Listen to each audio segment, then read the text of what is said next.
I call the Committee on Governance to order.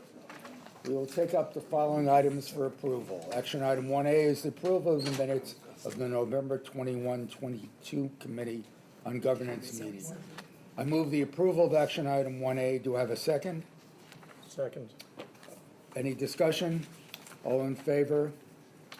All opposed? Abstentions? Passed. We will now address item 2, information items. I'm going to ask that we switch the order of our items today, as Derek is needed in facilities and will join us shortly. Information item 2B, administrative recommendations for bylaws changes. Executive Vice Chancellor of the University, Provost Wendy Hensel, will present the item. So good afternoon, everybody. Nice to see all of you. When we knew that we were going to have a governance committee meeting, there was some discussion of bringing forward as an information item a discussion of the proposed draft bylaw changes that are currently under review and consideration, in part because you've heard many people stand up and speak at the borough hearings about it without having an actual presentation of the context and the full changes that were made. So at your seat, I believe everyone has the draft bylaws, or they're coming to you now.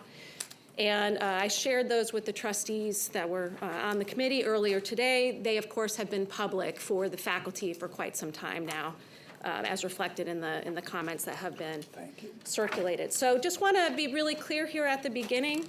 This was the original draft that was circulated. We're now, I think, in month 2 or 3 of getting feedback, and the feedback has been robust. What you will see today does not reflect any of that feedback. We're waiting for all of that feedback to come in.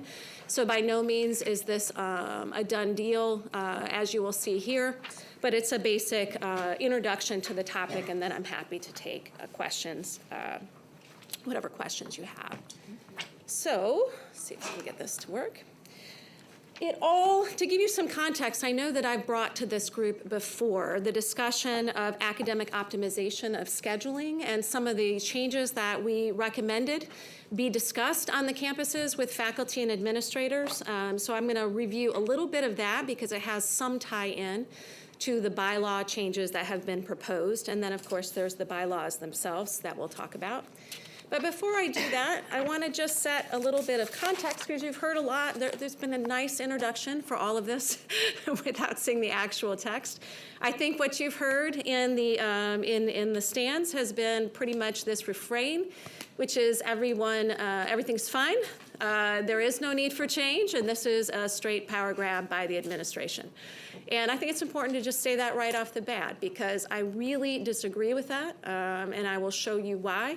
This is the product of quite a lot of conversation and thought, and is a reflection of the fact that change is occurring exponentially, not just at CUNY, but in higher education generally. So I'm just going to walk you through a couple quick things to really set that context of how we came about to this place.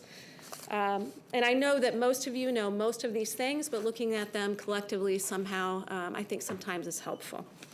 So, how I would describe the situation is multiple simultaneous disruptors. Not just for CUNY, but for higher education in general, and some of which are particularly acute at CUNY.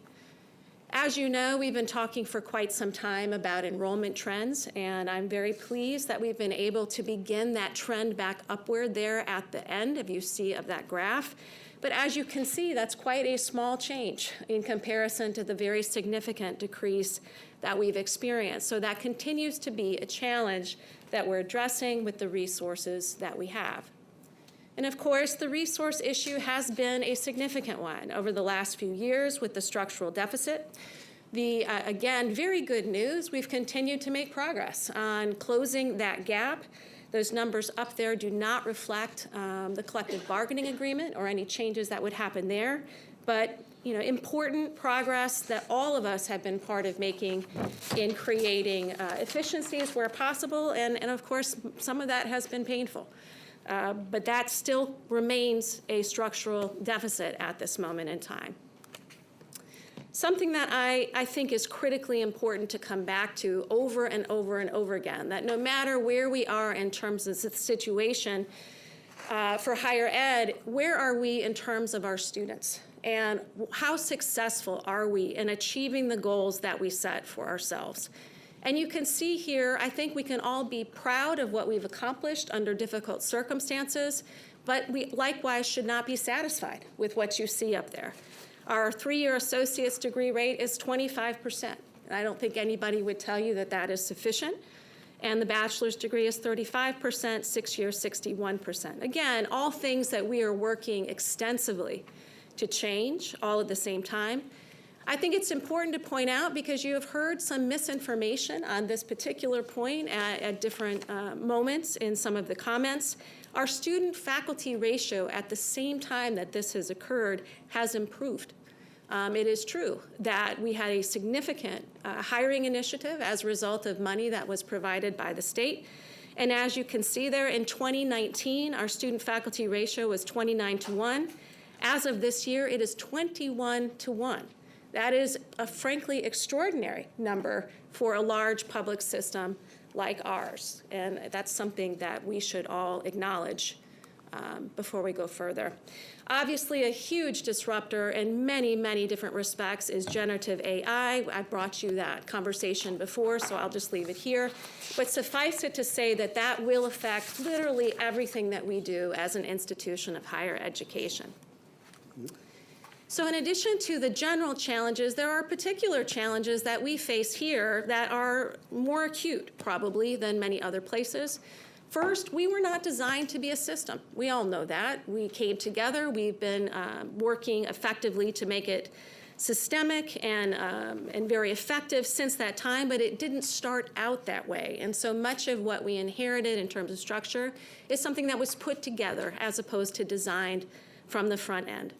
The enormous scale, of course, cannot be overstated. It is simply a significant barrier to timely proactive change, given the layers of administration, the layers of campuses.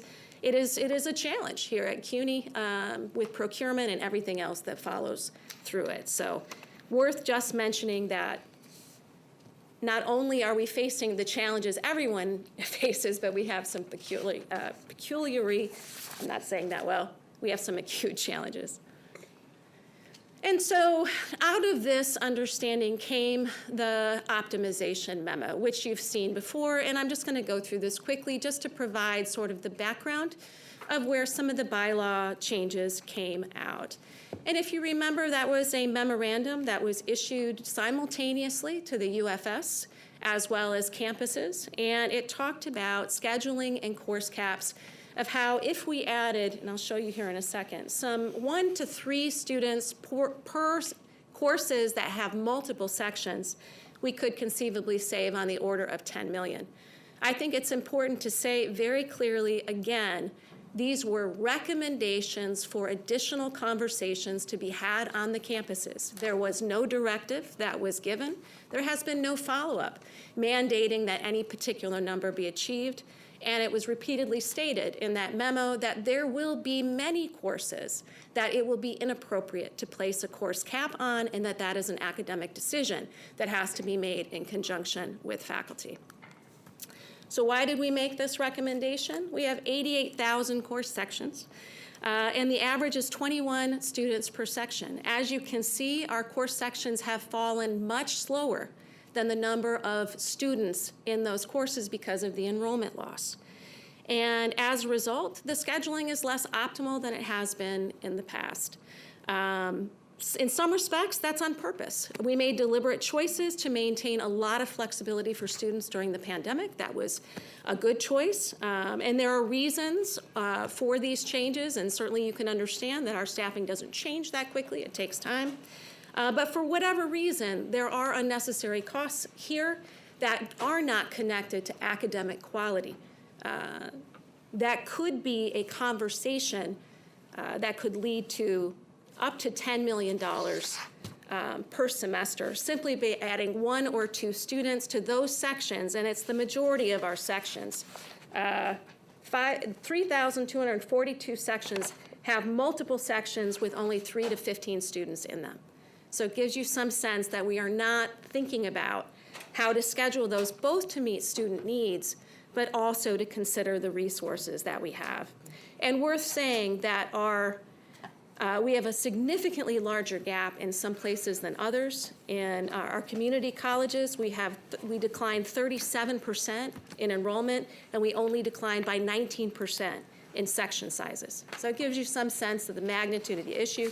Some colleges are doing great in this space. Some are significantly worse than the average. And so the memo is really about thinking strategically to use data where it doesn't affect academic outcomes. How can we work together to be more efficient? And so here, this really just summarizes that up, that by going from 21 back to 25, 25, by the way, was the average in 2019 before the pandemic hit, that it would be somewhere around $20 million, 10 each semester. Again, does not require an increase in class sizes and did not take into account any classes that had between 1 and 4 students when we calculated those numbers. I know that's a question I've been asked often, but obviously things like clinicals and independent studies, if you included them, it would skew the results. They were not included in this study.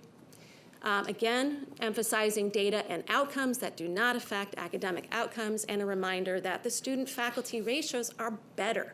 So this isn't an attempt to overload existing faculty. It's a reflection that we actually have significantly less enrollment, and we have reduced student-faculty numbers in these classes. So important for you to know, a great deal of shared governance went on in that context after it was issued and before it was issued.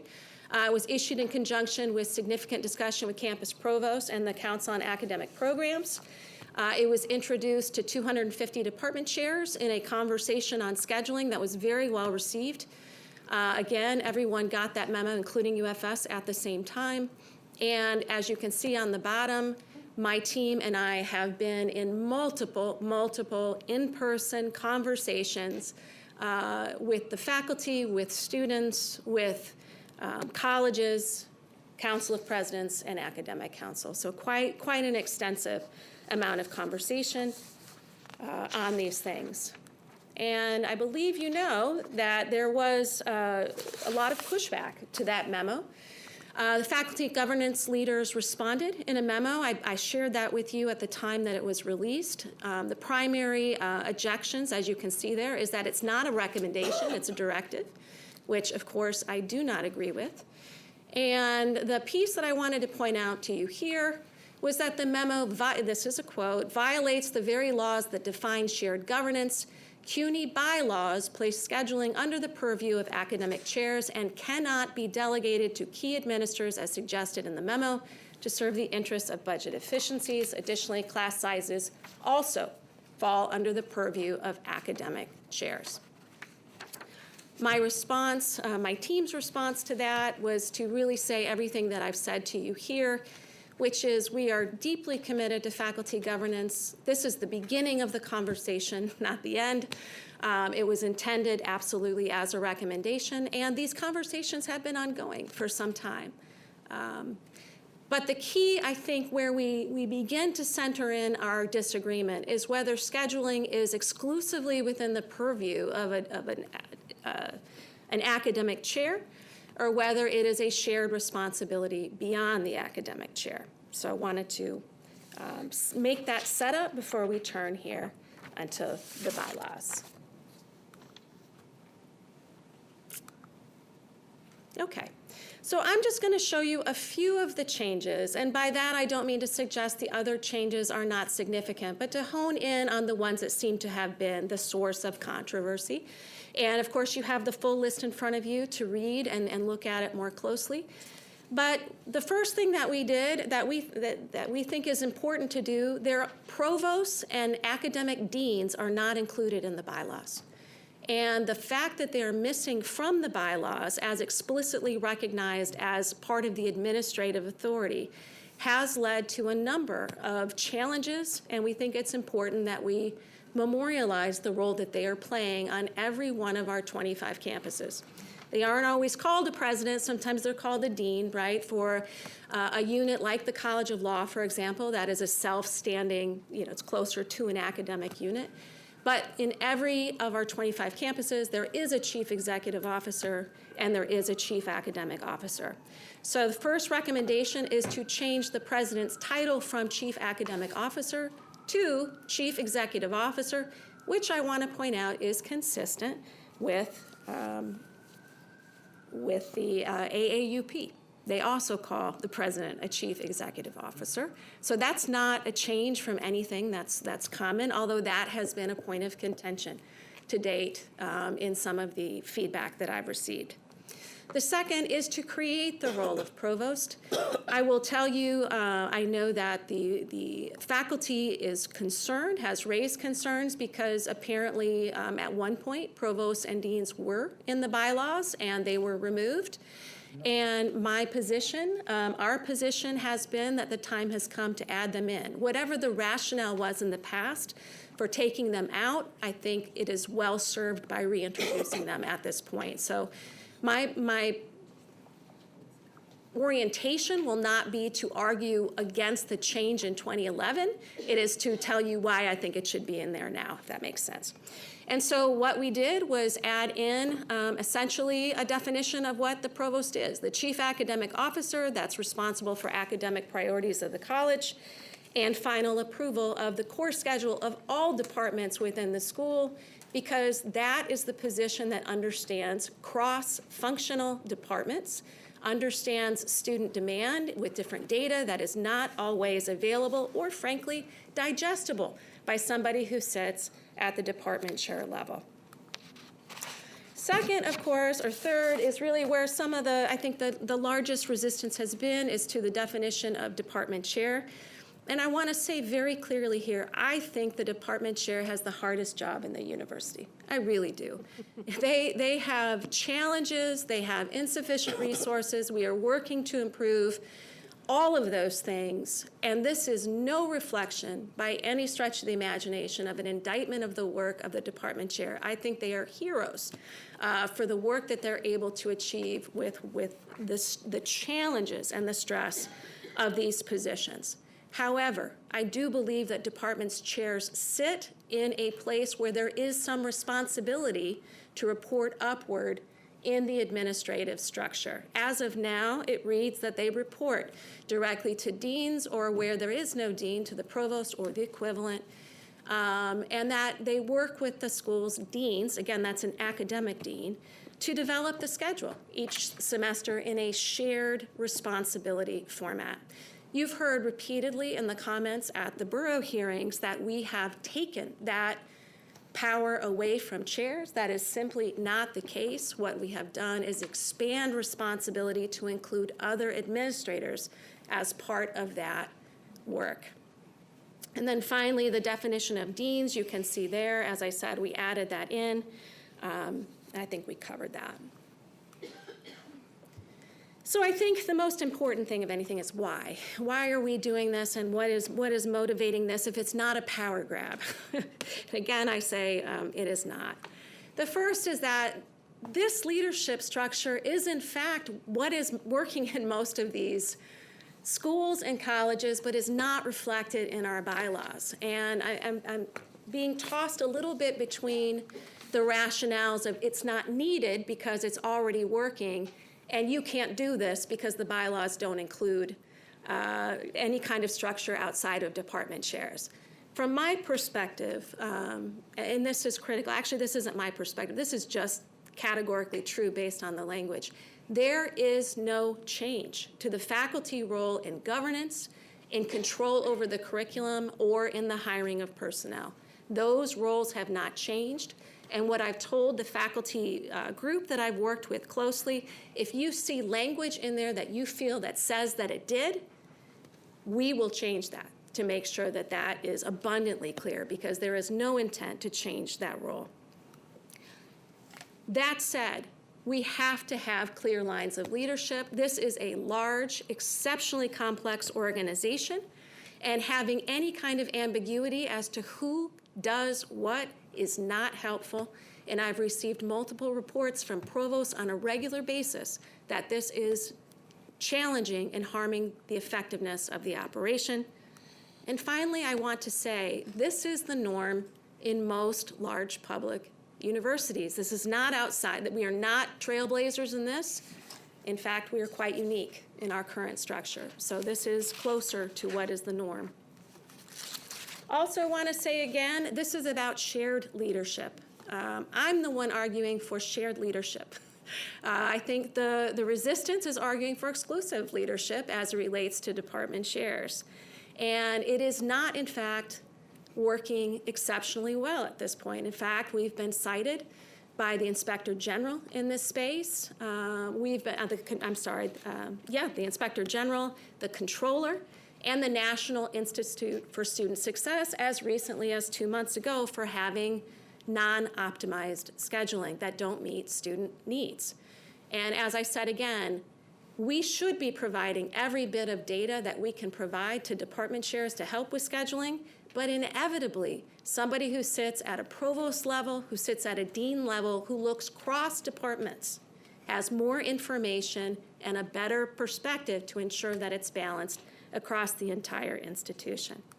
And finally, I will say, ethics and equity both benefit from multiple layers of review and coordination. We have had challenges where in some cases, people have preferred some people over others in their scheduling. It's inevitable. As clarity and transparency of how this works so that everyone understands it and everyone can see it is important rather than having it sit in exclusive hands. So very quickly, I'm just going to show this to you, and you will have these slides to be able to read. But the National Institute for Student Success came in and worked with 5 of our campuses, and one of the key findings that they identified is that we are not optimizing our course schedules. And I want to be clear, you are going to hear over and over again, we already have heard, this is because, according to some, we have cut funding for class sections and have gone to austerity measures. What I want to remind you again is we have lower student-faculty ratios than we ever have in many, many, many years. This is not just the product of how much money you have. It's the product of being able to match student demand and need to course schedules that optimize what they're looking for. And the candid truth of that is we are not succeeding at a level that we should be there. That was also confirmed by the controller, and we will say we have disagreements with the controller on this. The controller actually thinks that Central should be the ones leading the scheduling. We don't agree with that. I don't put this up here to show you that this is definitively the truth or that we agree, but to show you again, scheduling continues to be cited by outside entities as something that is not optimal. And I will say this because I know we like to think that everybody operates in the highest ethical standards. The truth is, when things are not transparent and clear and based on data, it can detrimentally affect certain populations and certain people.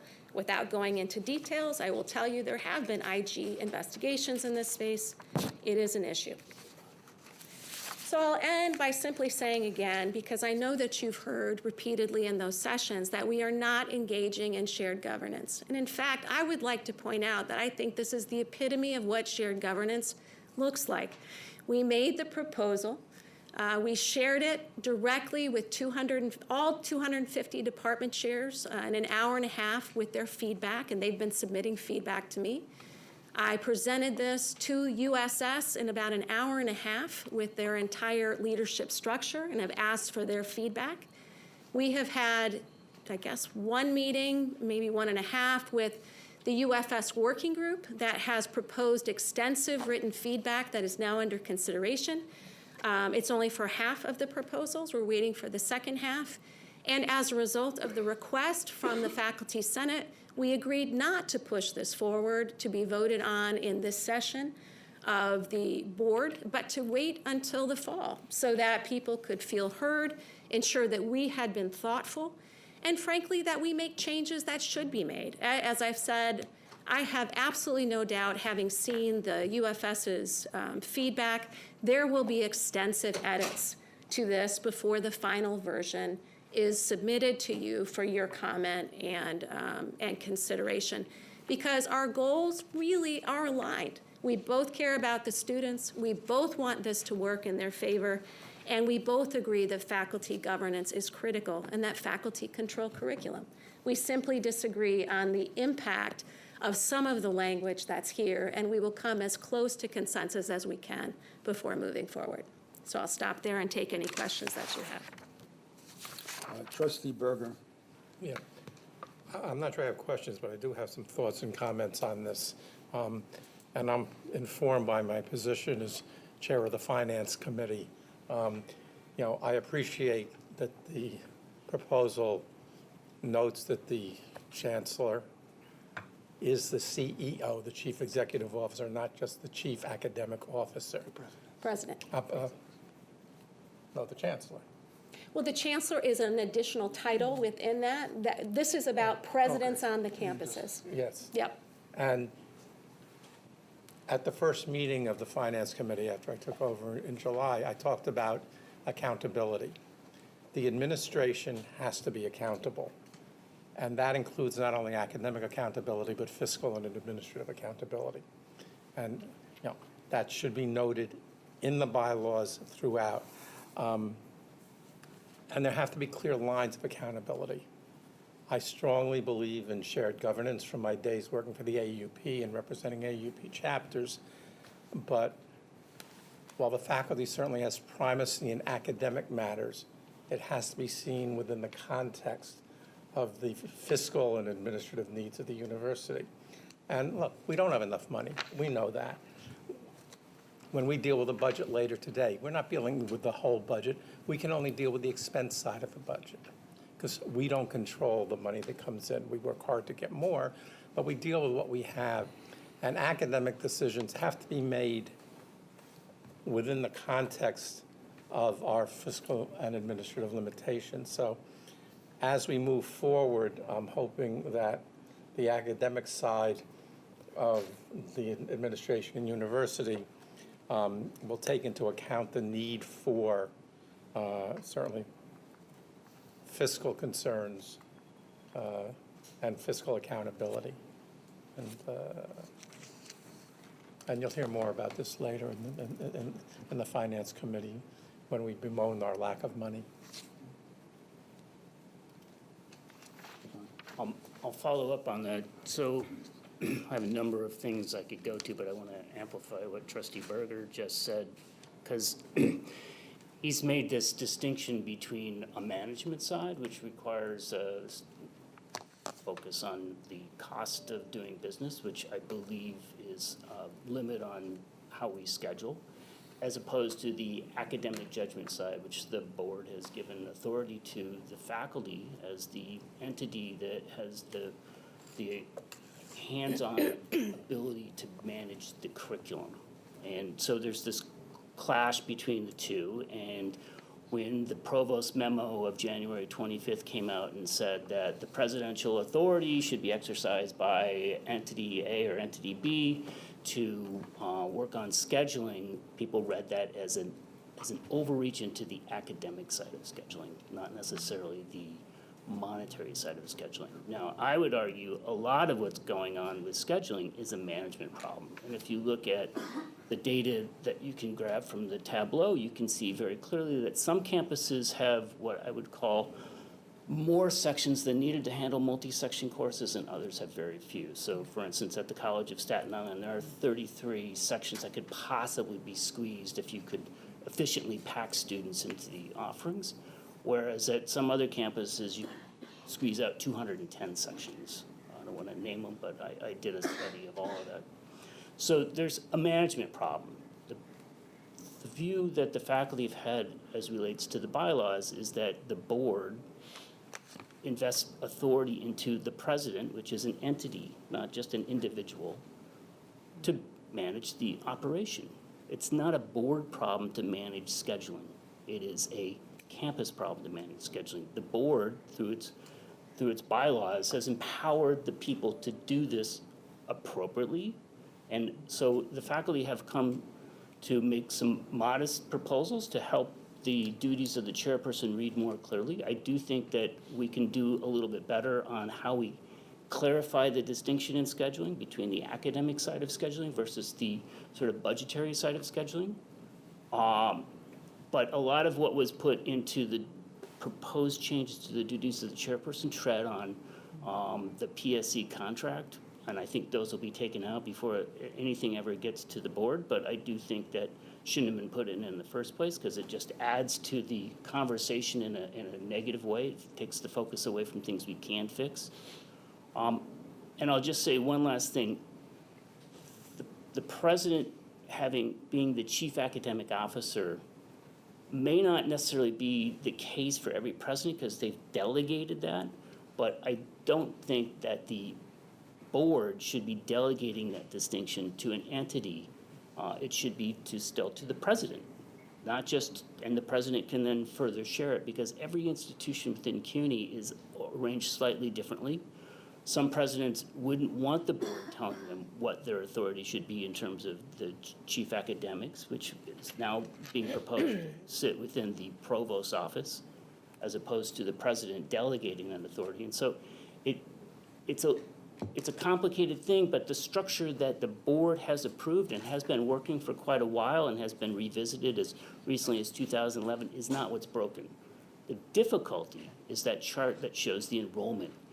One of the things that the provost has pointed out is this NISS set of studies for each campus, and the most interesting thing to me about those studies happens to be that during that period where enrollment was stable, the numbers that they report all show positive increase outside of a few outliers. And I've looked at all of the data that they have, that I've seen in those reports. And you can see that when we have stability as an organization in terms of finance and predictability and enrollment, we have moved numbers in terms of graduation rates, in terms of retention rates. And when we have this declining enrollment, which has led to this change in the faculty-student ratio, accompanied with a rapid transitions in course offerings, we have inefficiencies. And once we catch up, and we are catching up again, those are going to iron themselves out. And I do not believe personally that this is a time for radical change to the way that the board structures the organization on the campuses. Someone. We have talked with the provost extensively on this. We're yet to submit written feedback, but we have talked among ourselves.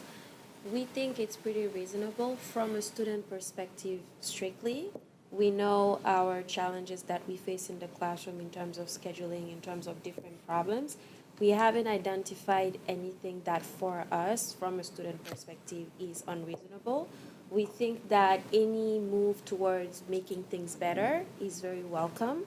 Now, we acknowledge that COVID may have changed a lot of things, but some of these problems did not start during COVID, because we've been in CUNY for quite a long time now, and we deal with other students who've been in CUNY for a long time. These problems exist, so I think we shouldn't just throw away any attempt to make things better, because making a move is better than staying stagnant.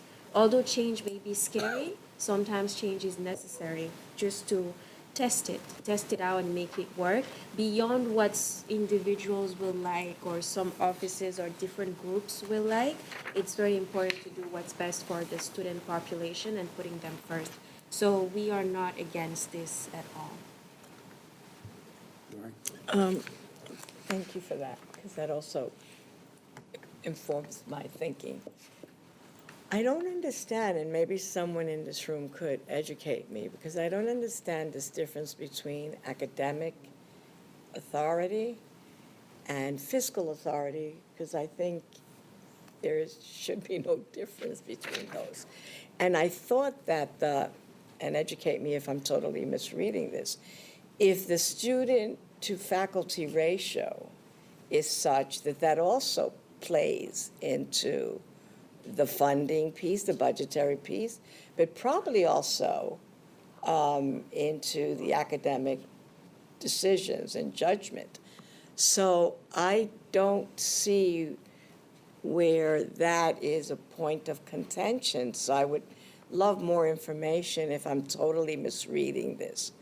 That being said, I just also want to say that the head of any organization that you want it to be full charge of responsibility should be chief executive, because that indicates academic, physical plant, budget, and all aspects. If you limit it just to academic officer, some of those other areas which are key to running any entity, including a college or a university, are key. So I think that's an additive and a benefit to both the university, to the individual college, and to us as a system. All right, so I would like some information. And then the other thing, which goes back to you, Wendy, Provost, later on, and not maybe now, is why weren't we, because you had said earlier, we weren't a system. We weren't designed that way. So just for background, not right now, but it'd be great to have that background to see if that is feeding into any of this misinformation. But You go ahead.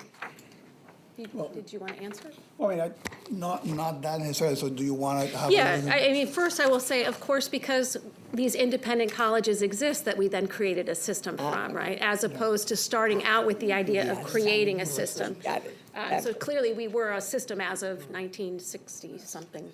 Got it. Thank you. I knew Derek would know the answer to that. Thanks to David. As to your other question, I agree with you. This is a point of contention between the administration and the faculty. The chair language that's being changed says that they're responsible, you saw for arranging programs of instruction.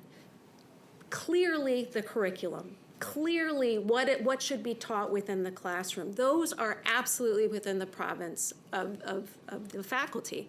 When we schedule that class is really an administrative function in my mind that is shared between what the faculty wants to do, what the chair wants to do, and what is ultimately has to be the driving consideration. What do the students need? And where does that student demand lie? Everything that we do around scheduling should be student-centered at the end. And the best way to achieve that is by having more than one person responsible for that. So no, I don't think you can have responsibility without accountability. And right now, those two things are not married, and that's part of the problem.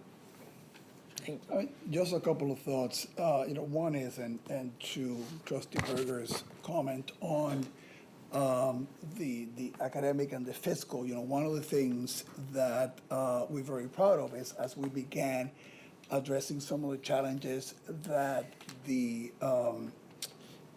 our fiscal situation brought to us, and the board mandated that we have sort of a comprehensive look at how to navigate that.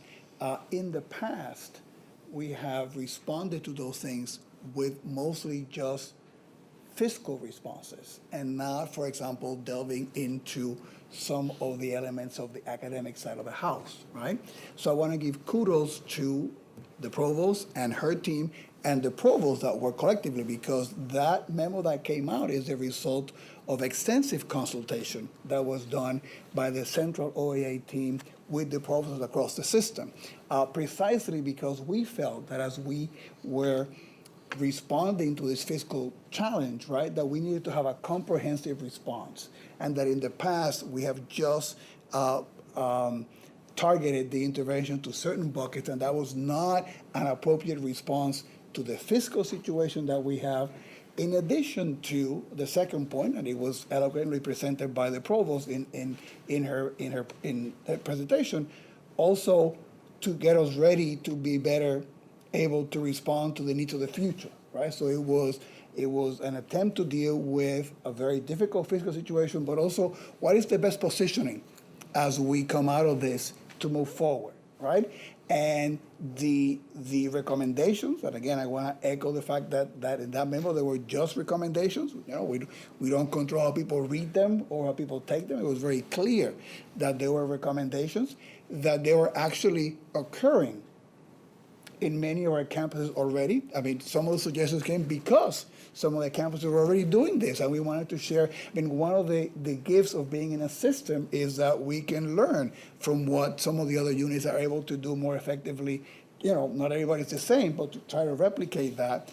And the proposal and the bylaws were an attempt to look at organizational structure and be able to capture what we think was the best suggestions to be able to do this, right?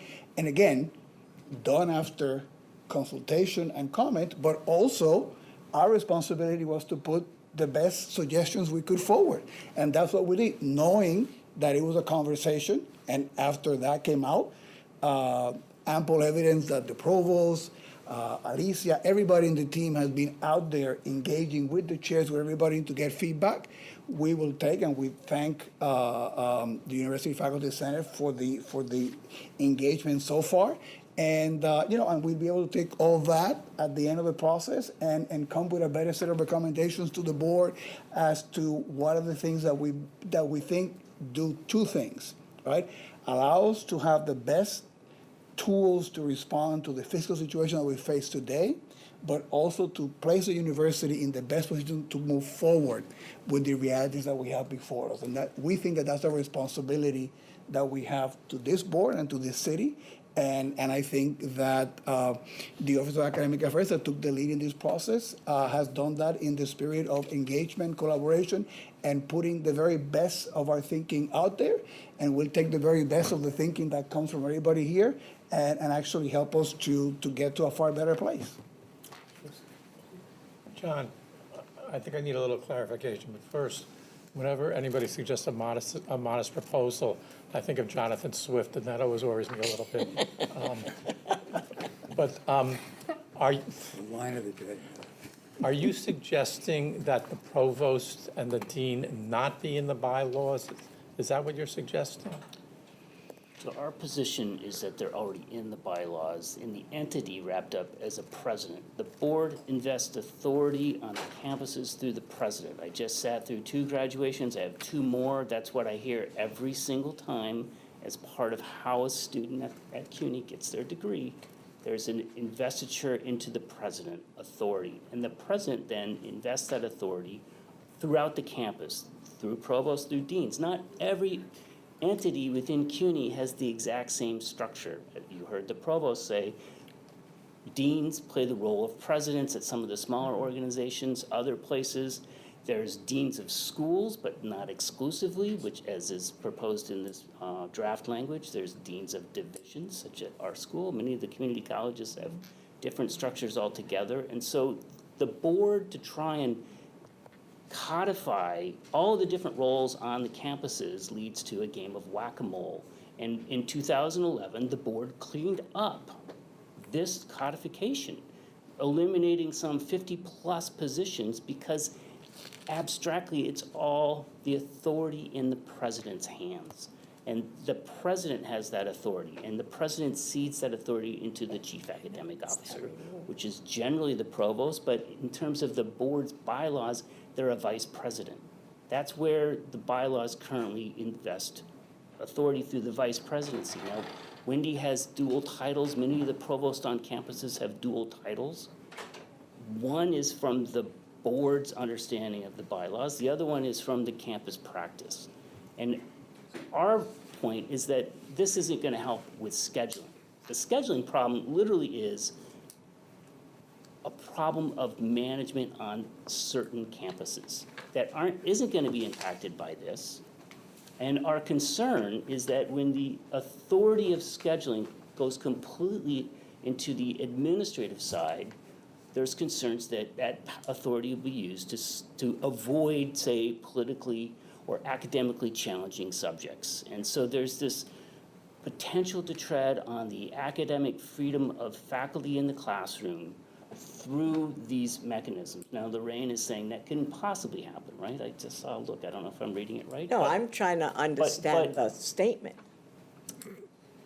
So that's I what could you use saw. something like this. Suppose there's a dean that says we should not offer this course on Palestinian rights within the framework of 2024 because they're afraid of blowback. The faculty thinks that's an important course.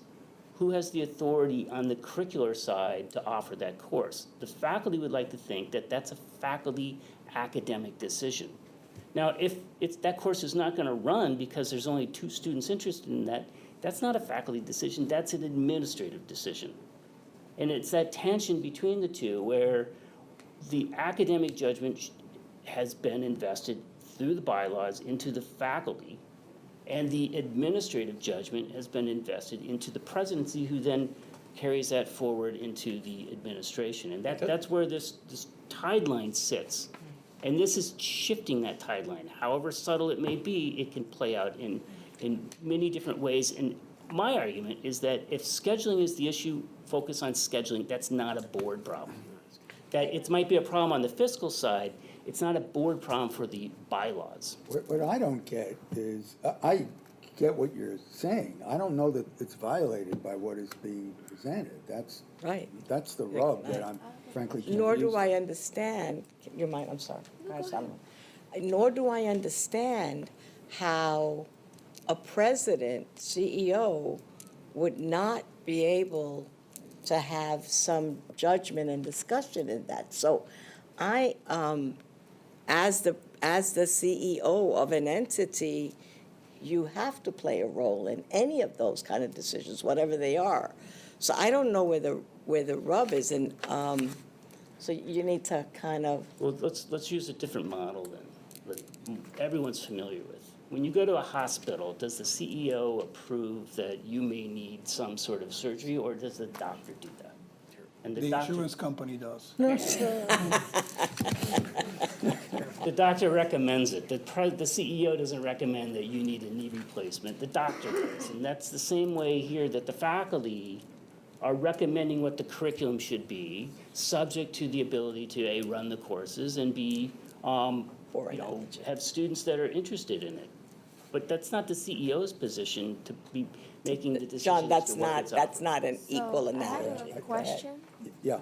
So my question was, I thought that this was to recommend that we add an additional layer of information to make decisions. Right. And that the decisions be made based on data.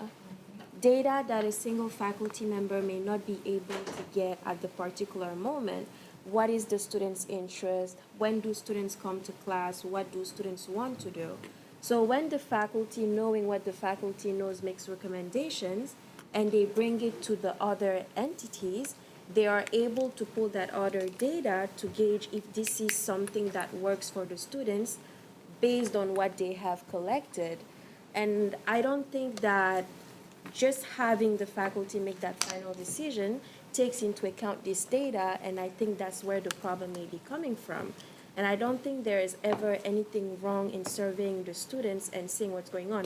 If anything, this puts responsibility on the other entity to look stronger and better into what the students' needs are, something that they may not have been doing before, with extensively, whether what the faculty is saying, the faculty knows the students, but the data speaks for itself too. And at the University Student Senate, I think that's what convinced us that this is good.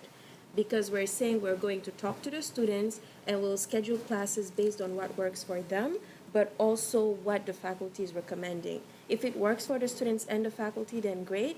But I don't think there's anything wrong with making adjustments sometimes to make things work. That's our understanding of this. Mine too.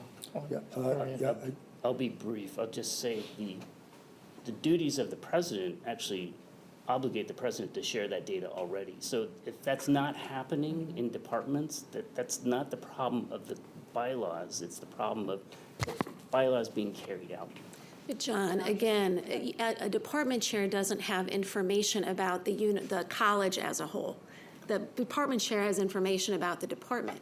In scheduling students, it's across departments, it's across divisions, and so that's the point. It's not that anybody's withholding information, it's that there's so much information that rises to the level of need to know that the combination of these perspectives creates a better schedule for the students. Not that you shouldn't have all the information that you need, and as we've talked about, it's critically important to me that you get that, and we're working on these new dashboards and whatnot so that chairs really have every tool and every bit of information, but they can't sit in a place, they're not responsible for the department next door to them. They're just responsible for their students. Somebody else has to be part of that equation.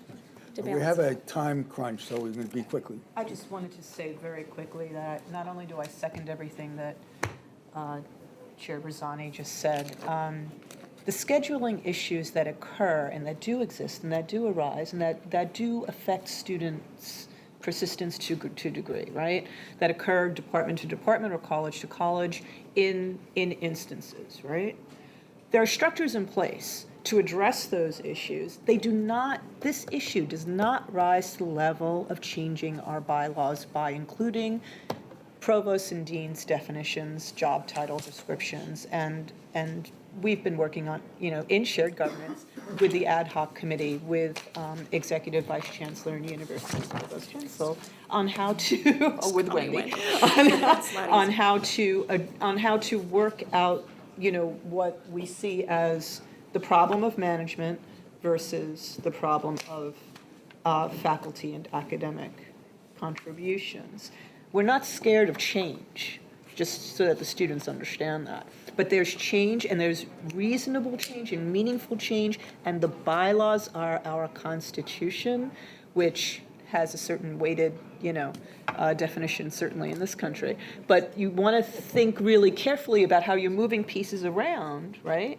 Because what might be changed in A does affect something in K, and that's why we're so, we're so productively working with Wendy on these changes, because these changes will affect student and faculty lives, potentially adversely, which is, and we don't want that. We want the scheduling issue to be addressed, of course.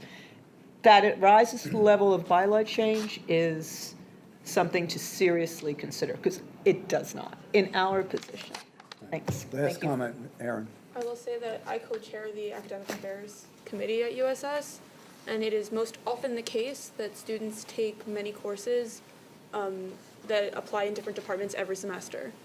It is not the usual case that you're only taking all 5 classes in your full-time schedule in one department. So it's very reasonable that there is overlooking eyes on scheduling that goes across departments. We see that as a reasonable change. Yeah. Okay, we're wrapping this up for now. Information item 2A, University Faculty Senate, proposed resolution for shared governance protocol for crisis decision-making. Senior Vice Chancellor and General Counsel Derek Davis will present the item. Thank you, Co-Chair Trustee Sunshine and Co-Chair Trustee Berger. Not a co-chair, I'm a vice chair. Vice Chair, I'm sorry. Don't elevate it. I got enough problems. Vice Chair. That would only make it.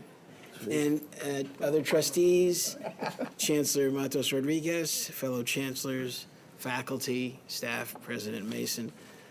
I've been asked to respond to a resolution, or on behalf of the board, explaining the board's position and for discussion. The resolution, and I don't have a PowerPoint for the ladies and gentlemen in the room today, so I'll be very brief and to the point.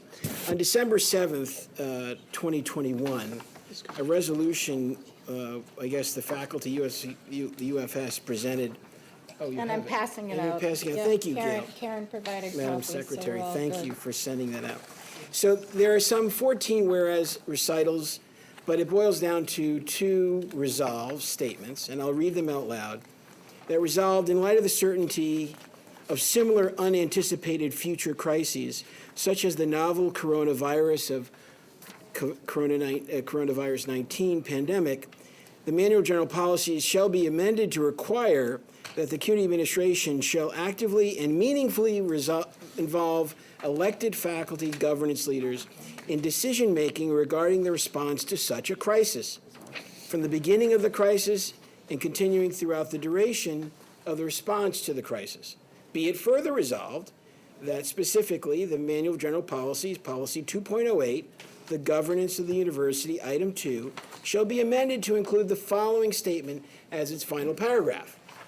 And I quote, "In a further effort to ensure that present policies and practices related to educational and management matters within the colleges and the university are satisfactorily meeting the needs of the university community, the Chancellor and other members of the CUNY administration, when faced with a crisis posing academic and other challenges to the university, shall actively and meaningfully involve elected faculty governance leaders in determining the response to the crisis, from the time of the crisis is first identified and on a continual and regular basis throughout the entire period of responding to the crisis." With all due respect to the faculty leadership, the issue of this, and it's interesting because it is apropos that we are continuing to discuss shared governance. This issue is well settled. The notion that the Board of Trustees, which has a fiduciary duty of care to faculty, staff, and students to preserve the assets of the institution, the care and the safety of its faculty and staff, is an obligation, a fiduciary obligation that cannot, by law, be delegated. Certainly, shared governance through meaningful discussions with stakeholders is important, but it cannot supplement or interfere with the fiduciary obligations of trustees. And the law, quite frankly, is well settled. There's a concept, a legal concept, that is probably old as all of us put together in this room. It comes from a Latin phrase, loco parentis, and it means in place of the parent. Certainly, with respect to our obligation, and this board's obligation to our students, that responsibility rests firmly with the Board of Trustees and no one else. So the protection of individuals within this university at a time of crisis with respect to, and certainly for those of us who went through that process, our primary concern, the board's concern, is the welfare of everyone within the university community. They are charged ultimately with that responsibility, and they are also charged with that liability. Faculty, as old as the common law and the law is on this issue, have no responsibility for the care and safety of students by law. If we get it wrong, the board is held liable, not the faculty. So the suggestion in the whereas recitals, which suggests that we should have asked the leadership for, I guess, permission or approval of certain action items that were taken by the board, is fundamentally a delegation of the board's responsibilities, which I advised, as counsel in my office advised the Board of Trustees, would be not only inappropriate, but a violation of their fiduciary duties. Faculty are not held to account for those fiduciary obligations or principles, while the board cannot delegate the ultimate fiduciary responsibilities for the fiscal integrity of the system, or for that matter, the academic quality of our programs, which ultimately rests with this Board of Trustees. The board does have a duty to discuss and share. And by virtue of the fact that faculty members sit on committees, and they did sit on committees, and they have a representative on the Board of Trustees, throughout the entire crisis that we all lived through, they had not only input, but awareness of the board's decision. But I would think it would be a violation of its statutory obligations. And I would point the faculty leadership to, and this is not just the Office of General Counsel speaking, but this is well settled. There's case law in the Ninth Circuit in California where for quite a long time, some would argue that given the demographics of our students and their age, we're not a residential system. They do not live within the confines and borders of our campuses. We nevertheless have a responsibility to care for them wherever they are if they're in our registered responsibility. And the courts in that circuit said quite clearly that is not a duty the board could absolve. If it knows of a threat to its community, the board has a responsibility to act. Likewise, in a statement on the governance role of a trustee of the board and each member, published by the New York State Department of Education and signed by its chancellor, it's quite clear that it's a fiduciary duty that cannot be abdicated by any member of this Board of Trustees. So while we respect the leadership of the UFS for its concern and willingness and eagerness to have a management interest and vote on a crisis, we respectfully would say, and while I don't speak for the chair of the board, nor do I speak to the vice chairs of this committee, I would humbly recommend to them that they cannot entertain your resolution for such a shared governance. And with that, I turn back to the vice chairs. Chair. Chair. Questions? So, yeah, I'd like to respond, and my understanding was actually that I was going to be presenting this, so I have some comments prepared, so I'd like to share them. And so, with all due respect, Derek, I believe that you misunderstand our proposal. We are not seeking permission to be granted, being asked to grant permission, approval to vote, or any kind of delegation of responsibility of the board whatsoever. All we are asking for here is to have input and to have involvement in the decision-making on academic matters which, as Trustee Berger noted, the faculty have primacy, and that is stated in the foundational documents of this university. And we're only requesting it here in crisis situations along the lines of what happened with the COVID pandemic. Just for background, what happened, and you may recall when COVID broke out in March 2020, Governor Cuomo initially ordered a temporary shutdown of the CUNY system. As soon as we were able, the university resumed instruction through remote learning processes. However, shortly after the reopening, a calibration period was announced in order to be able to address problems related to the new remote system. That decision and numerous other decisions that were made following the outbreak of the pandemic had a significant impact on the faculty, our students, and the academic program of this university generally.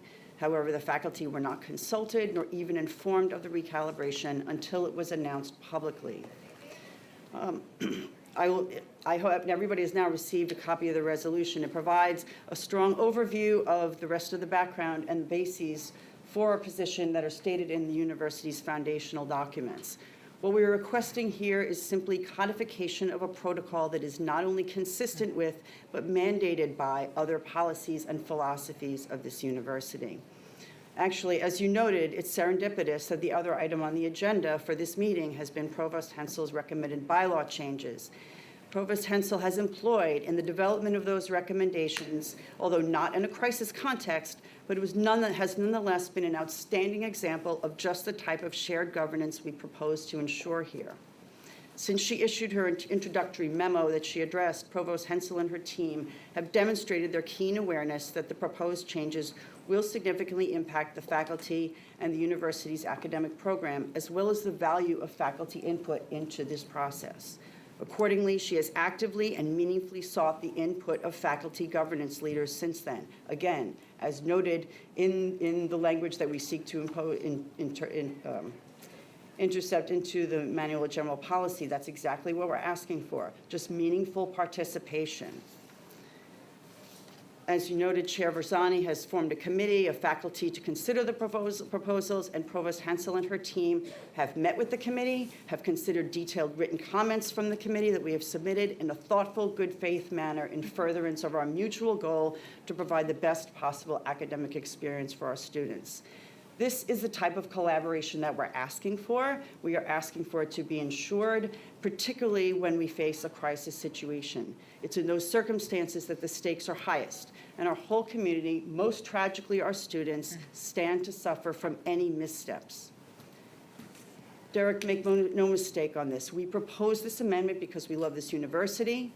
This proposal, as well as the proposed bylaw changes that we just talked to, are very important to our faculty, as you can see from the strong faculty attendance here in this room today. We are on the same team, and we want to work with you. We want to work with the university administration and support you in making the university the most academically enriching and successful institution we can be, and to ensure that we'll be able to do so under future administrations. You hired us for a reason. Enable us to fulfill our mission that's outlined by the framers of this university in our foundational documents, and to continue to do so under future administrations by adopting this amendment. Thank you. If I could have just one point of order on this. We received probably 12, and I'm being modest, complaints for the board's handling of what was the most significant crisis of the 21st century. I dare say in all 12 of those complaints, the faculty were never named once. We were defended by and large by the Attorney General's office, as well as our office, because the board had to make those critical decisions for the safety of our faculty, staff, and students. They care as much as you do. But by statute and by law, this board is the one. This is the entity that has that responsibility. I don't think that can be shared. And I apologize if we differ on that. We're not asking for it to be shared. All we're asking for is input. Ask us, let us know what you're doing, ask us what we think. Then you can do what you want. In the embryonic. But that's all we're asking for. In the embryonic. Yeah, yeah. before you do in the agreement. That's what this is. Professor Coughlin, I think your argument explains precisely why this proposal concerns me. The active and meaningful involvement of the faculty in what is being considered now has gone on for not weeks but months. You're talking about here about crisis situation. We have to respond to crises, and we have to respond within the time frame that's set before us. And I think while there's always a desire to reach out and get input from the faculty and other constituencies in a crisis situation, it doesn't always permit the active and meaningful involvement before a decision has to be made. And I just think putting something like this into our manual of general policies will preclude the board's ability to deal in a timely manner when they have to deal with a crisis situation. And that's what my concern is. If I could just, I respectfully, what we're talking about in this type of, and I understand, I know COVID, it was all happened very fast. What we're talking about is a phone call to the faculty senate. We're talking about elected faculty governance leaders. We're not talking about polling the entire faculty. It's a phone call, it's an email, can you be on a conference call? To the extent that, or as soon as possible thereafter, but not when everything is already done and the decision has been made and the university is being shut down for another week. That sounds wonderful, except I think some of our 7,000 some odd faculty members would say a phone call is not active and meaningful involvement. That would be the beginning of the involvement. In the decision making. And I'm just very leery about this constraining us too much in the manual of general policy. If there's I'm other only one language, person. if there's other language, we're definitely willing to work with you to develop other language that would similarly ensure that input will be had on these very important decisions. And if there's some of the language that you'll feel more comfortable with, we will certainly consider it. Fair enough. I mean, I agree. I get where you're coming, and I don't disagree with it. I think the language here is not appropriate, but maybe there's language that can be worked out. I don't know. But we have a time constraint because we have other committees that are waiting to go. So with no further business, no other items, I move to adjourn this meeting. Do I have a second? Second. The meeting is adjourned.